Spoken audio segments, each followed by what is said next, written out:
Bon, la famille, selon le général russe Igor, récemment éliminé, et je vais abréger les mots, environ 40 LABO en Ukraine collaboraient avec le Pentagone. Il dénonçait que plusieurs maladies étudiées par le Pentagone depuis des années finissent par se propager à l'échelle mondiale, permettant de facto aux grandes sociétés pharma US d'en tirer des bénéfices considérables. Au départ, il faut le reconnaître, les États-Unis ont démenti cette information, ce qui est logique. Le coupable ne va jamais admettre ses torts. Cependant, Tulsi Gabbard, qui sera bien la future patronne des renseignements américains et très proche de Donald Trump, a elle-même alerté le monde à ce sujet. Le 13 mars 2022, sur son compte Twitter officiel, elle écrivait: il existe en Ukraine plus de 25 LAB bio financés par les US qui, en cas d'intrusion, libéreraient et propageraient des agents pathognes mortels aux États-Unis et dans le reste du monde. La sous-secrétaire d'État américaine, Victoria Nuland, a reconnu devant une audience du Sénat que cette information était fondée. Elle a toutefois manœuvré habilement pour éviter de placer les États-Unis d'Amérique au cœur de cette affaire ou de cette polémique. Pour les plus sceptiques, cette information a été confirmée par Robert Kennedy Jr., qui, comme mentionné ci-dessus, n'a pas hésité à la rendre publique, et même pour clore le débat. Cette information a finalement été validée par le Pentagone lui-même, qui nous expliquait qu'ils ont versé depuis 2005 environ 200 millions de dollars en Ukraine dans l'objectif de participer au développement de 46 LABO en lien avec la recherche sur les agents pathognes et la surveillance biologique. Fait troublant. Le 10 septembre 2023, le département militaire russe a publié un communiqué qui semble être passé inaperçu. Et cette fois, c'est l'Afrique qui est mise en exergue. Dans ce document, le général Igor, récemment éliminé, affirmait détenir des preuves confirmant les activités des principaux entrepreneurs du Pentagone sur le continent africain. Selon lui, les pays ciblés seraient le Congo, la Sierra Leone, le Cameroun, l'Ouganda et l'Afrique du Sud. L'Ukraine n'aurait jamais pu éliminer le général Igor sans un soutien occidental.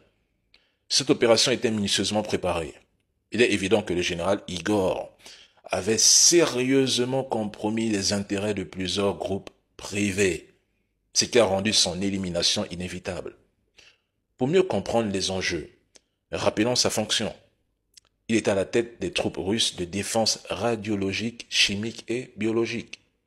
Cela donne une idée des intérêts stratégiques que ce général menaçait. Il faut comprendre qu'il existe des conflits invisibles dans la guerre russo-ukrainienne, bien loin des narrations simplistes relayées par les chaînes comme LCI. Cette guerre, et je tiens à vous le préciser, dépasse de loin ce que le grand public peut percevoir. Et ça reste mon point de vue, et on se dit à la prochaine.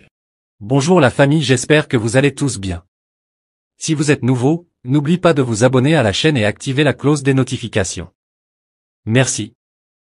Voici Mayotte. Mayotte a faim, Mayotte a soif. Mayotte n'a ni électricité ni eau potable. Et pourtant, elle est abandonnée par le gouvernement français. Près de 40% de la population vit dans des bidonvilles insalubres, tandis que l'île, située dans une zone à risque, continue de sombrer dans l'indifférence. Depuis des années, les Mahorais réclament des logements dignes et durables, mais visiblement, cela n'intéresse même pas l'État français. Dernière preuve en date, 4,6 millions d'euros viennent d'être débloqués pour Mayotte, soit 4 fois moins que ce qui était octroyé pour les réfugiés syriens en Turquie. Et vous, les anti-russes, les anti-AES, où êtes-vous? Où sont vos vidéos de dénonciation? Silence absolu. Pourtant, le président Emmanuel Macron a débloqué des milliards d'euros sans hésiter pour soutenir l'Ukraine, un pays avec lequel, rappelons-le, la France n'a aucun lien historique, pendant que ses propres citoyens peinent à joindre les deux bouts. Alors, Mayotte, ce département que vous revendiquez français, qu'en faites-vous? Vous détournez les yeux comme si l'île n'existait pas. C'est ça ma vérité et mon point de vue. Maintenant, que les Mahorais se considèrent français ou non, je ne participe pas à ce jeu des réseaux sociaux. Ils sont avant tout des êtres humains.